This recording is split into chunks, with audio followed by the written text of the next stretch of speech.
আমার মা আমার সাথে বিয়ের আগে যেভাবে কথা বলতো, সকাল থেকে একা হাতে বাড়ির সমস্ত কাজ করে যাচ্ছি, আর এক মহারানী হয়েছে দিন রাত হাতের মধ্যে ফোন, দিন রাত। মা খেতে দাও। তোর বাপে তো চাকরানি করে রেখেছে না, রান্না করা আছে, রান্নাঘরে গিয়ে নিজে নিয়ে ঢিলে নে।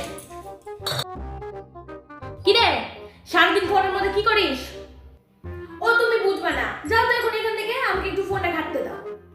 দেখছিস স্নান করে জামা কাপড় গুলো ফেলে রেখেছে, এই মেয়েকে নিয়ে যাবি কি করবো না একটা সময় বুঝতে পারি না, একেবারে বেয়াদব মেয়ে একটা। পেটকি এইখানে আয় তাড়াতাড়ি, নাহলে আমি গেলে কান ধরে টানতে টানতে এখানে আনবো, এসে জামা কাপড় গুলো কাচ।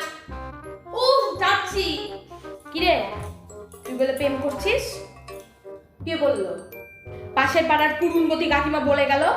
লোকের কথায় কান দিও না, ওরা সবসময় ভুলভাল কথাই লাগায়। সত্যি করে বল কিন্তু। হ্যাঁ আমি প্রেম করছি, ছেলেটা খুব ভালো মা, তোকে আমি এই জন্য খাইয়ে পরে মানুষ করেছি।